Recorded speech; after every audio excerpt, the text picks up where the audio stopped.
I'm Deanne Erdman with Baylor College of Medicine.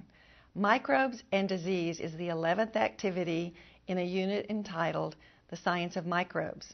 And of course, the activity is aligned with the national standards. In this particular activity, students are going to investigate the implications of infamous diseases and their impact on society.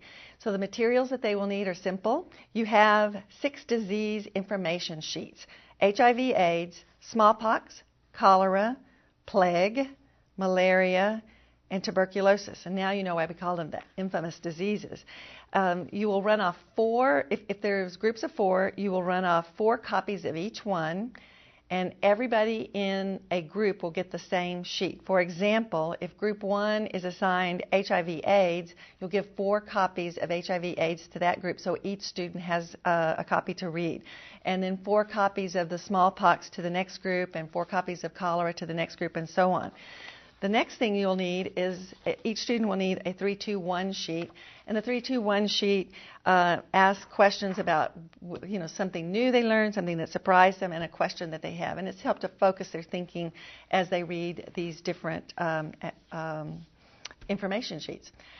So to start this off, you want to ask the students, are there any diseases that you can think of that affect society today? And I think it's going to be pretty easy to get out of them things like HIV, about flu, and some of these West Nile virus, some of those kinds of things, SARS, that you hear about in the news. And then if they think back a little bit, and this of course can relate to some things they're learning in history, are there some diseases that have changed history? And so generate some discussion about what's going on before you pass out any of the information sheets. Then once you've got them kind of thinking and headed in the direction you want them to go, and you may even want to show them a map of something similar that you see on this slide that kind of shows how some of these diseases have spread and affected mankind. So the next thing that you do is have each student read their disease information sheet, and then once they do this as a group, they're going to create a concept map that summarizes the important ideas from their disease information sheet. If they want to get a little more creative and they want to do a more elaborate presentation for the class, maybe they want to act out something.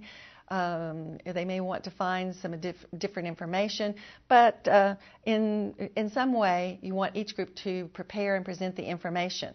And within the group, as they are listening to other presentations by other groups, have them create or complete the 3-2-1 sheet. This is a good way to make sure that they're paying polite attention to other groups. It's a way for them to learn about the other diseases without them doing all of the work. Tell them, that we're working as a class to cover a large amount of information in a small amount of time. So they're going to get the condensed version by listening to another group. Then, as a kind of a culminating activity, you can have the groups create some piece of art, maybe that represents one of their diseases.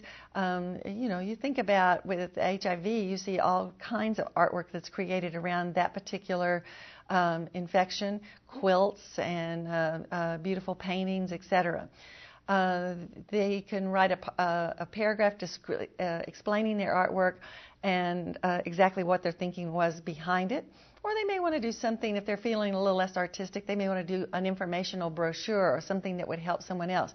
Maybe something a little more in today's time, or to write a blog about someone who has a particular disease, had a particular disease at that time, and what their blog might have looked like. So, get creative here. Then to extend this, look at some other diseases that are out there. H1N1 virus, influenza, the West Nile, the SARS.